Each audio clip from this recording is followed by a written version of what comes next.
मैं एयरफोर्स के साथियों से भी बात करूंगा। जरा वायुसेना के साथियों में से मैं बातचीत करना चाहूंगा। ओम प्रकाश जी, बैठिए आप। सर जय हिंद सर। मैं group captain Y K Kandalkar 157 helicopter unit air force station Barrackpore से हूं।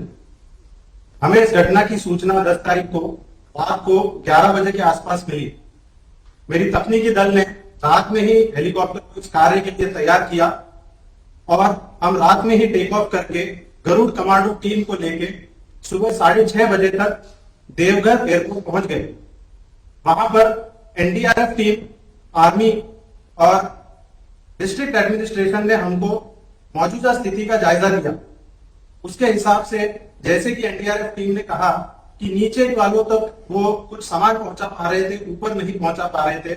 हमें ये बात हवा से समझना बहुत जरूरी था, इसीलिए हमने हवाई सर्वेक्षण करने का निर्णय लिया। जब हम हवाई सर्वेक्षण करके हेलीकॉप्टर वहां पे ले गए तो हमें वो जो रोपवे की केबल्स थी वो बहुत पास जाने के बाद ही दिख रही थी। हेलीकॉप्टर जब उस केबल के पास जाता था तो 2-3 कठिनाइयां आ रही थी। सबसे पहली तो हेलीकॉप्टर की जो हवा चलती थी उससे वो केबल और वो केबल कार दोनों की झूलने लगती थी और इस झूलने की वजह से जो रोपवे है वो हेलीकॉप्टर के पंखे से टकराने का खतरा बढ़ रहा था। इस प्रकार हमने फिर पूरे प्लानिंग करके कि कैसे करेंगे, क्या खतरे हैं और इससे हम कैसे निपट सकते हैं, हमने पूरी प्लानिंग की और रेस्क्यू ऑपरेशन करीब 11:30 बजे शुरू किया। हम एक ट्रॉली के ऊपर जाते, उसके ऊपर हवाई जहाज को स्थिर रखना बहुत मुश्किल था क्योंकि वो झूल रहा था। मेरे फ्लाइट गनर हवाई जहाज का दरवाजा खोल के ट्रॉली को देखते और मुझे निर्देश देते कि ट्रॉली कहां जा रही है। उस हिसाब से हम हेलीकॉप्टर को वहां पे रखने की कोशिश करते, गरुड़ कमांडो को विंच डाउन करते, वो ट्रॉली पे उतरता, अंदर जाके एक एक करके यात्री को विंच अप करने के लिए तैयार करता और उसके बाद हम उनको विंच अप कर देते।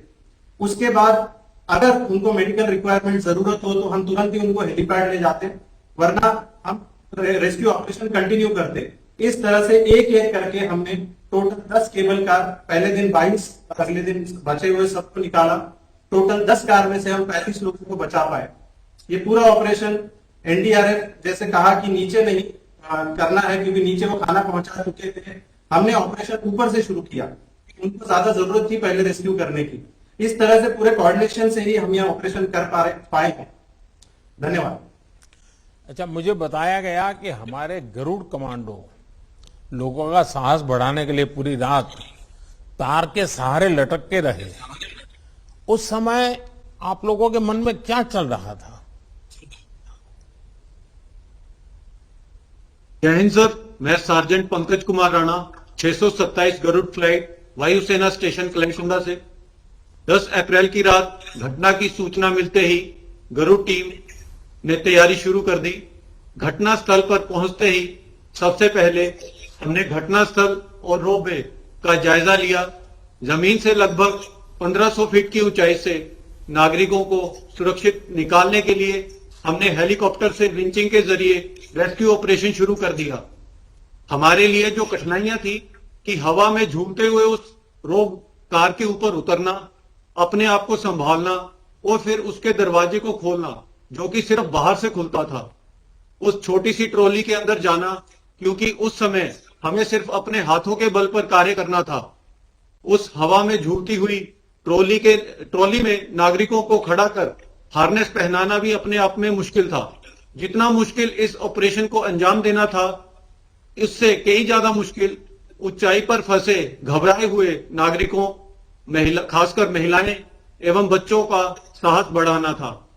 देश और देश के नागरिकों की सेवा करना बड़े ही सौभाग्य की बात होती है और गरुड़ टीम को गर्व है कि हम इस काम आ सके। भारतीय वायुसेना एवं गरुड़ द्वारा दी गई ट्रेनिंग का सही इस्तेमाल कर नागरिकों को सुरक्षित स्थान पर तक पहुंचा सके। जय हिंद सर।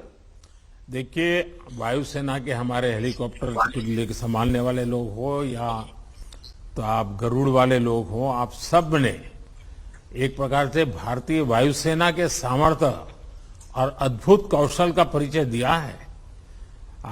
अपनी जान जोखिम में डालकर दूसरों की जान बचाई है। मैं एयरफोर्स के सभी साथियों को बहुत बहुत उनकी भूरी भूरी प्रशंसा करता हूं।